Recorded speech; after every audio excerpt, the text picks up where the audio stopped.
నిన్న ఉత్తమ్ కుమార్ రెడ్డి గారు మాట్లాడుతూ అసలు ఆంధ్రప్రదేశే మంచిగుండేనట్టు ఆయనకు.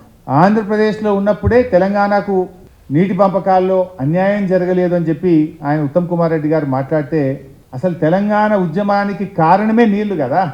నిజంగా మీరు అన్యాయం చేయకపోతే ఉద్యమం ఎందుకు పుడుతుండే అంటే ఆయన ఉత్తమ్ కుమార్ రెడ్డి గారు మొత్తం తెలంగాణ ఉద్యమాన్ని, తెలంగాణ అమరుల త్యాగాలను, జయశంకర్ గారు లాంటి మేధావులను కూడా కించపరిచే విధంగా, తప్పుపట్టే విధంగా నిన్న ఉత్తమ్ కుమార్ రెడ్డి గారి వ్యాఖ్యలు ఉన్నాయి. ఇప్పుడు తెలంగాణ ఉద్యమంలో ఆ రోజు కేసీఆర్ పోరాడుతుంటే మీరు ఎక్కడున్నారు ఉత్తమ్ కుమార్ రెడ్డి గారు? మీరు వైఎస్ రాజశేఖర రెడ్డి గారితో ఉన్నారు, మీరు కిరణ్ కుమార్ రెడ్డి గారితో ఉన్నారు. మీరు ఆ రోజు నల్గొండ జిల్లాను ముంచి ఆంధ్ర ప్రాంతానికి నిలిచే పులిచింతల ప్రాజెక్టును పోలీస్ పహారాలో దగ్గరుండి కట్టించే పనిలో ఉన్నారు ఉత్తమ్ కుమార్ రెడ్డి గారు.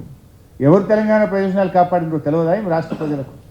మీ పాలనలో జరిగిన అన్యాయాలను, నీటిపారుదల రంగంలో జరిగిన అన్యాయాలను కేసీఆర్ గారు సరిచేసింది. ఇన్ఫాక్ట్ చెప్పాలంటే మీరు ఆనాడు తెలంగాణ నీళ్లను ఆంధ్రాకు మళ్లించే ప్రయత్నం చేస్తే కేసీఆర్ గారు దాన్ని సవరించి తెలంగాణ పంట పొలాల్లోకి మళ్లించే ప్రయత్నం చేసినారు. మేము వచ్చిన తర్వాత ప్రాజెక్టులు కృష్ణా రివర్ మేనేజ్మెంట్ బోర్డుకి అప్పచెప్పే ప్రక్రియ ఏమి చేయలేదు, ఒప్పుకోలేదు, అప్పచెప్పబోము. ఇది చాలా స్పష్టంగా క్లారిటీతో ఈ విషయం మనం చేస్తున్నారు.